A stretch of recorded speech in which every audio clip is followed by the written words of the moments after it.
Hello friends, फिर study point में एक बार फिर से आपका मोस्ट वेलकम।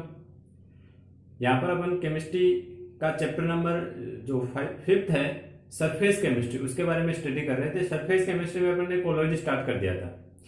कोलॉइड का क्लासिफिकेशन में हमने फर्स्ट टाइप का क्लासिफिकेशन ये देखा था, प्रावस्था और माध्यम की भौतिक अवस्था के आधार पर हमने कोलॉइड को बांटा था 8 भागों में। नेक्स्ट कोलॉइड को अपन बांटते हैं 3 बेसिस पर। ये पिछले वीडियो में मैंने आपको बताया था कि कोलॉइड को जो अपन वर्गीकरण करेंगे, क्लासिफिकेशन करेंगे, वो 3 आधार पर करेंगे। तो पहले आधार पर हमने उसका वर्गीकरण पिछले वीडियो में पढ़ लिया है। आज हम कोलॉइड का दूसरे आधार पर वर्गीकरण करेंगे। किस बेस पर? प्रावस्था और माध्यम के मध्य बंधुता के आधार पर। प्रावस्था और माध्यम आप समझ गए होंगे, विलायक और विलेय।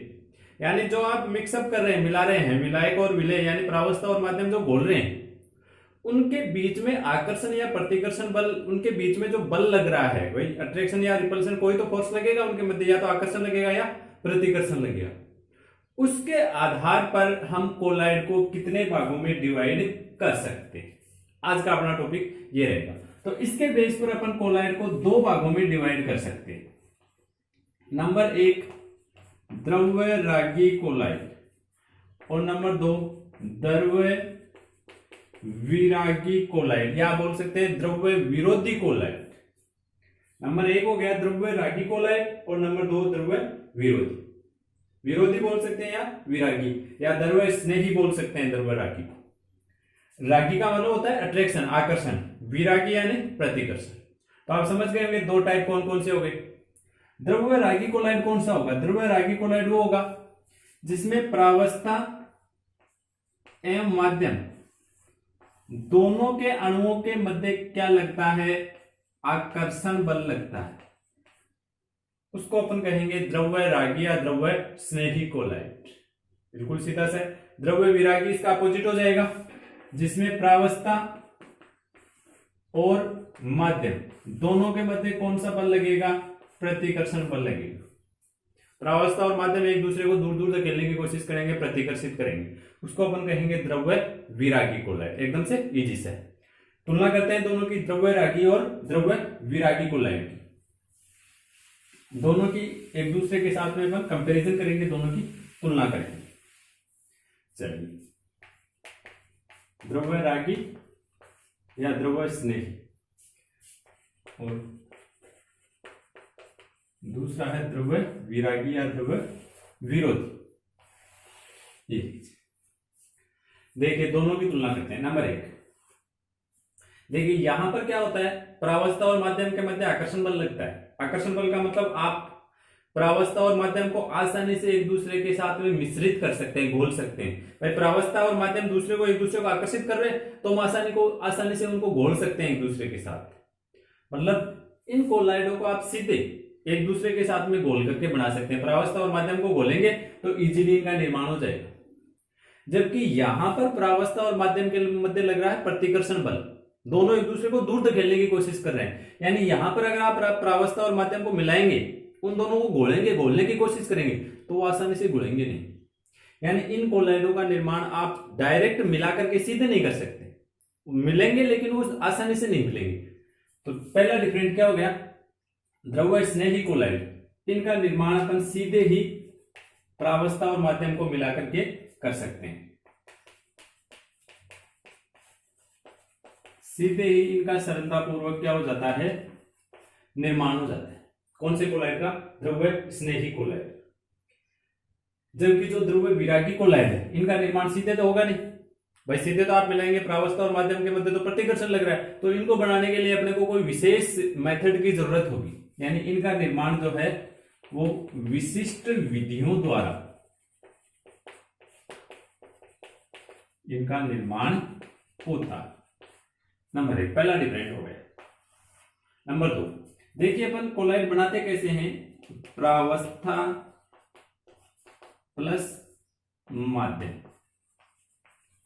तो ये क्या बन गया? कोलॉइड बन गया। ठीक है, जैसे विलियन बनाते हैं ठीक वैसे अगर कोलॉइड को वापस अलग अलग करें तो वापस आपको एक तो प्राप्त होगा प्रावस्था और एक आपको प्राप्त होगा माध्यम। यानी एक इस प्रकार की रिएक्शन है। आगे बात समझ। प्रावस्था और माध्यम को मिलाएंगे तो कोलाइड बनेगा, कोलाइड को वापस अलग अलग करेंगे तो अपने पास में प्रावस्था और माध्यम बनेगा। उत्क्रमणीय विक्रिया हो रही है एक तरह की। अब अपन देखेंगे कि द्रव्यरागी और द्रव्यविरगी कौन से में तो उत्क्रमणीय विक्रिया होती है और कौन से में अनुत्क्रमणीय विक्रिया होती है। देखिए इन दोनों को वापस अलग अलग करना बहुत ही इजी होता है। जैसे आपके पास में कोई कोलाइड है मान लीजिए, उस कोलाइड में आप थोड़ा विद्युत अपघट्य मिला दीजिए। कोलाइड में आपको क्या मिलाना है? विद्युत अपघट्य। जैसे ये कोलाइड है मान लीजिए मेरे पास, ये तो है अपना माध्यम, माध्यम का मतलब विलायक, जैसे पानी ले लिया मैंने, और पानी के अंदर ये मान लीजिए कोई विलेय पदार्थ के कण यानी प्रावस्था के कण इसमें घुले हुए। आगे बात समझ। अब इसमें मैं क्या करूंगा, बाहर से थोड़ा सा विद्युत अपघट्य मिला दिया। विद्युत अपघट्य मिलाते ही कोलाइडों का एक विशेष गुण होता है, इसी चैप्टर में अपन कोलाइड में ही पढ़ेंगे, आगे आएगा। जैसे आप इसमें बाहर से विद्युत अपघट्य मिलाएंगे तो इसमें जितने भी ये विलेय के यानी प्रावस्था के कण हैं उनको आप कोलाइडी कण भी बोल सकते हैं। जो प्रावस्था के कण है मैंने बोल के इनको कोलाइडी कण बोल सकते हैं। ये सभी के सभी कोलाइडी कण आकर के नीचे पैंदे में जमा हो जाएंगे, यानी कोलाइड नष्ट हो गए एक तरह से। कोलाइडी कण प्रावस्था के सारे कण नीचे जम गए, प्रावस्था का अलग हो गई और माध्यम क्या हो गया? अलग हो गया। इस विधि को अपन कहते हैं स्कंदन।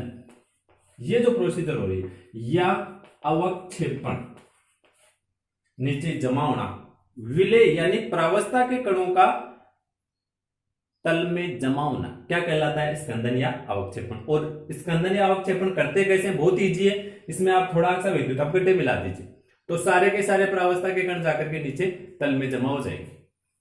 आगे बात समझ। यानी ये मैंने जो रिएक्शन लिखे है इसमें जो पीछे वाली रिएक्शन है जिसका नाम है स्कंदन, ये बहुत ही सरल है, चाहे द्रव्यरागी कोलाइड है या द्रव्यविरागी, पीछे वाली रिएक्शन तो दोनों में हो जाएगी इजीली, बहुत ही सरलता पूर्वक। अब अपने को देखना है कि आगे वाली रिएक्शन कौन से में हो रही है। जिसमें आगे वाली रिएक्शन भी सरलता से हो जाएगी उसको तो आप बोल सकते हैं कि उत्क्रमणीय विक्रिया हो गई। और जिसमें अग्र विक्रिया सरलता से नहीं होगी, केवल पश्च विक्रिया हो रही है, अगर नहीं हो रही तो उसको अपन बोलेंगे कि ये कैसा कोलाइड है? अनुत्क्रमणीय कोलाइड है। तो देखिए पहले द्रव्य स्नेही या द्रव्यरागी। द्रव्यरागी में प्रावस्था माध्यम दोनों में आकर्षण होता है, दोनों आसानी से घुल जाएंगे और कोलोइड बना लेंगे। कोलोइड में आप थोड़ा सा विद्युत अपघट्य मिलाएंगे, स्कंदन हो जाएगा, वापस दोनों क्या हो जाएंगे? अलग अलग, यानी दोनों रिएक्शन हो रही है। तो ये कैसा हो गया? ये उत्क्रमणीय कोलाइड हो गया। जो द्रव्य स्नेही या द्रव्यरागी कोलाइड है इसकी प्रकृति कैसी हो गई है? उत्क्रमणीय। द्रव्य विरोधी, प्रावस्था और माध्यम दोनों के मध्य प्रतिकर्षण लग रहा है, प्रतिकर्षण लग रहा है तो दोनों आपस में मिलेंगे नहीं और कोलाइड बनाएंगे नहीं आसानी से, यानी रिएक्शन आगे नहीं जाएगी। पीछे तो आ रही है लेकिन आगे विक्रिया नहीं जा रही है, दोनों दिशाओं में नहीं हो रही है, केवल एक ही डायरेक्शन में हो रही है। तो जो कोलाइड है उसकी प्रकृति कैसी हो गई? अनुत्क्रमणीय। समझ गए? चलिए नेक्स्ट, ये जो स्कंदन है इसकी भी अभी अपन चर्चा करते हैं। देखिए तीसरा पॉइंट स्कंदन का ही ले लेते हैं, स्कंदन या अवक्षेपण क्या होता है ये मैंने आपको बता दिया, कैसे करते हैं ये भी बता दिया। कोलाइड लीजिए, उसमें बाहर से विद्युत अपघट्य मिलाइए तो सारे कोलाइड के नीचे पैंदे में जम जाएंगे। ये जो कोलाइड है कौन सा? द्रव्यरागी। अगर आप इसका स्कंदन करना चाहते हैं तो इसका स्कंदन करने के लिए आपको उसमें बहुत सारा विद्युत अपघट्य मिलाना पड़ेगा, क्योंकि ये तो स्थायी कोलाइड है भाई। प्रावस्था और माध्यम को आप मिला रहे हैं तो दोनों मिल रहे हैं, दोनों में आकर्षण बल लग रहा है ना। तीसरे से पहले मैं एक चौथा पॉइंट लिख देता हूं कि ये जो कोलाइड है ये कैसे हैं? स्थायी हैं। और द्रव्य विरोधी कोलाइड कैसे हैं? अस्थायी। ये तो आप जानते हैं भाई, प्रावस्था माध्यम में आकर्षण लग रहा है तो ये कोलाइड तो स्थायी है, स्टेबल है। यहां पर प्रावस्था और माध्यम के बीच में कोई आकर्षण है नहीं, बल्कि एक दूसरे को दूर धकेल रहे हैं, प्रतिकर्षण लग रहा है, यानी ये कोलाइड तो कैसा हो गया? अस्थायी हो गया। अब बात करते हैं थर्ड पॉइंट, अवक्षेपण की। अब अगर अवक्षेपण करना है तो ये कोलाइड तो स्थायी है, स्थायी है तो इसको आप अवक्षेपित करने के लिए इसमें आपको बहुत सारा क्या मिलाना पड़ेगा? विद्युत अपघट्य। अवक्षेपण हेतु विद्युत अपघट्य की अधिक मात्रा आवश्यक होती है। समझ गए? क्यों होती है? क्योंकि ये स्टेबल है, दोनों के बीच में आकर्षण लग रहा है, आकर्षण लग रहा है तो दोनों को अलग अलग करने के लिए अपने को ज्यादा ताकत लगानी पड़ेगी। और यहां पर प्रावस्था और माध्यम है वो पहले से दूर दूर भागना चाहते हैं अपने, जैसे जो प्रावस्था और माध्यम आपने जो मिलाए हैं ना वो दोनों दूर दूर भागना चाहते हैं, तो वो पहले से अलग अलग होना चाहते हैं। तो आप उसमें थोड़ा सा विद्युत अपघट्य मिलाएंगे, उनको थोड़ा सा मौका देंगे ना, तो वो तो पहले ही अलग होना चाहते हैं, सरलता से अलग अलग हो जाएंगे। तो यहां पर आप क्या लिखेंगे कि अवक्षेपण या स्कंदन हेतु विद्युत अपघट्य की आंशिक मात्रा, अवक्षेपण हेतु विद्युत अपघट्य की आंशिक मात्रा, ये लीजिए आंशिक मात्रा जरूरत होती है।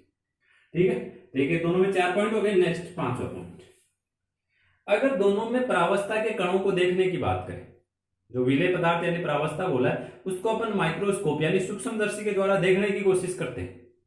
अगर अल्ट्रा माइक्रोस्कोप के द्वारा आप इनको देखने की कोशिश करेंगे तो जो ध्रुव स्नेही है इसमें आपको कोलाइडी कण दिखाई नहीं देंगे, ध्यान रखना। अल्ट्रा माइक्रोस्कोप द्वारा जो कण है वो कण दिखाई नहीं देते, ध्यान रखना। यहां पर प्रावस्था और माध्यम है वो दोनों बहुत ही अच्छी तरह से घुल चुका है, आकर्षण लग रहा था तो दोनों अच्छी तरह से मिक्सअप हो गया है, तो जो प्रावस्था के कण है वो अपने को शो नहीं होंगे, दिखाई नहीं देंगे। जबकि यहां पर आप जो प्रावस्था के कण हैं उनको आसानी से देख सकते, नग्न आंखों से नहीं देख सकते, लेकिन अल्ट्रा माइक्रोस्कोप के द्वारा, यानी अगर आपके पास में सूक्ष्मदर्शी है तो आप ध्रुव विरोधी जो कोलॉइड है उसमें प्रावस्था के कणों को आसानी से देख सकते हैं, लेकिन ध्रुव स्नेही या ध्रुव रागी कोलॉइड में आप नहीं देख सकते, ध्यान रखना है। नेक्स्ट अगला पॉइंट देखते हैं।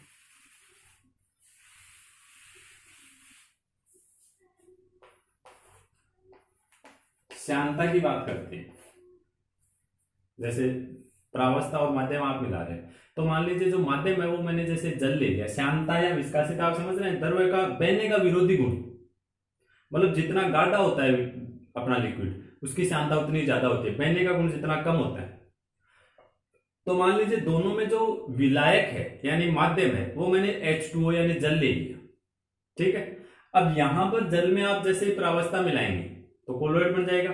तो अब आप ये सोचिए कि इसका जो श्यानता है वो जल की तुलना में कम होगी या ज्यादा होगी, जो आपने जल लिया था ना, विलायक लिया था, उस माध्यम की तुलना में यानी जल की तुलना में जो कोलोइड बना है वो ज्यादा बहेगा या कम बहेगा, ये बताएंगे आप। तो इनकी श्यानता जो विलायक है उसकी तुलना में कम होगी। क्यों होगी भाई? श्यानता का मतलब बहने का विरोधी, तो इसमें बहने का विरोधी गुण बहुत होता है, ये बहेगा नहीं बिल्कुल भी, क्योंकि प्रावस्था और माध्यम एक दूसरे को आकर्षित कर रहे हैं। अगर आपने बहने के लिए डाल भी दिया तो बह करके अगर कोई प्रावस्था का कण आगे जा रहा है तो माध्यम वाला कण उसको वापस पीछे की ओर खींचेगा। अगर माध्यम का कण कोई बह करके आगे जा रहा है तो उसको प्रावस्था का कण पीछे की ओर खींचेगा वापस, यानी बहुत ही धीमी गति से बहेगा, ये बहने का विरोधी हो गया ना। और यहां पर जो श्यानता है वो ज्यादा हो जाएगी, बढ़ जाएगी, श्यानता अधिक हो जाएगी, क्योंकि यहां पर तो दोनों एक दूसरे को प्रतिकर्षित कर रहे हैं। जैसे माध्यम का कोई कण बह करके आगे जा रहा है तो प्रावस्था वाला उसको पीछे से धक्का लगाएगा कि हाँ चल तू जल्दी चल यहां से। अगर प्रावस्था का कोई कण बह रहा है तो माध्यम वाला कण उसको पीछे से धक्का लगाएगा, तो वो और ज्यादा स्पीड के साथ में बहेगा, स्पीडली बहेगा।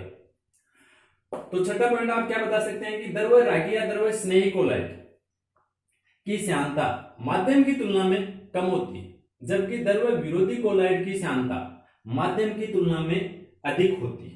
यहां पर आपको ये ध्यान रखना है। नेक्स्ट, सॉरी ये मैंने उल्टा बता दिया, आई एम सॉरी। यहां पर देखो बहने का गुण कम है ना, तो आप ये कहेंगे कि श्यानता ज्यादा है, जो अपना कोलाइड है वो बह नहीं रहा है, यहां पर ज्यादा बह रहा है, तो इसकी श्यानता क्या हो गई? कम। सॉरी ये मैंने उल्टा लिख दिया, अपोजिट लिख दिया था। चलिए कोई बात नहीं, आप समझ गए होंगे श्यानता या विस्कासिता, ये आपका पॉइंट पढ़ा हुआ भी है पहले भी 11th क्लास में। नेक्स्ट, टिंडल प्रभाव। जानते हैं आप टिंडल प्रभाव क्या होता है?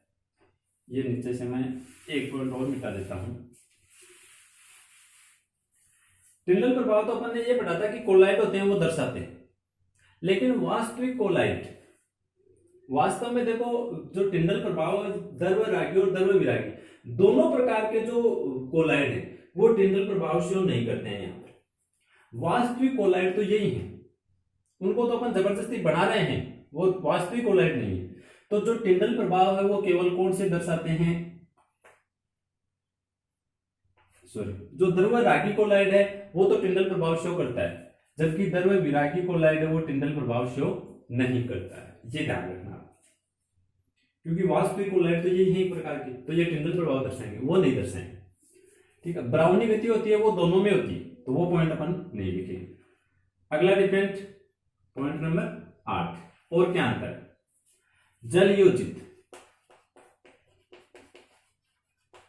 जल योजित का मतलब जैसे आप कई बार सूत्र लिखते हैं CuSO4.5H2O, ये जल योजित हो गया, जो डॉट लगा करके अपन लिखते हैं वो जल योजित हो गया।